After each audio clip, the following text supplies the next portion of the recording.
Do you have the capacitors? I got something better this time. Supercapacitors. Son, your mother and I have been talking lately, and we've noticed that your voice sounds kind of bandpassed lately. You haven't been... Son, is this a supercapacitor? Yeah, it is, Dad. Don't you understand how efficient they are as an energy storage device? It's time we had a talk about supercapacitors. Let's begin with an overview of normal capacitors. A normal capacitor accumulates charge at its closely spaced electrodes separated by a dielectric with high relative permittivity.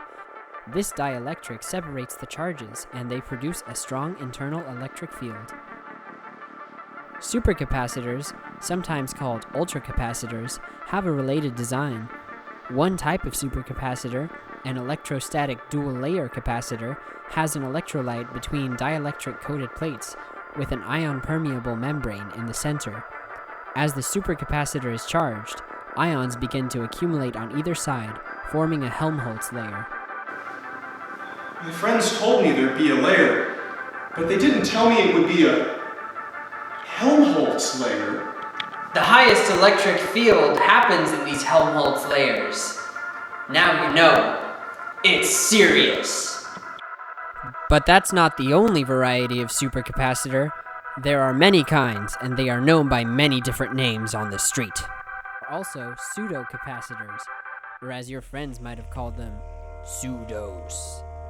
These usually store charge sporadically, usually in the form of redox reactions, kind of like in a battery. Put together, though, they're all different ways of looking at the same thing. They're all supercapacitors.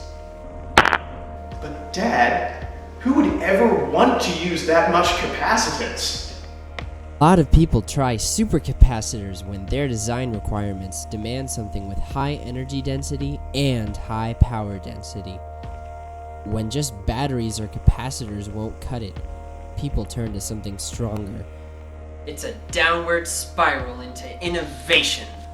Supercapacitors usually have very high capacitance relative to their normal counterparts, but usually a lower operating voltage. Why do people start using supercapacitors? Well, son, when someone's in a rough place and needs an energy storage device with both good capacity and discharge rates, they might start using supercaps. Often, engineers use supercapacitors in conjunction with a battery for a momentary source of high current. Because supercapacitors are a very compact way of storing energy, they end up used in sources of green power, like wind turbines. Supercapacitors allow smaller turbines to store up energy and give constant power output. Supercapacitors are seeing adoption in everything from laptop computers to video cameras to spacecraft. Maybe with the supercapacitor, I could store energy forever. Son, what did I hear you think? What your friends won't tell you is that supercapacitors have problems too.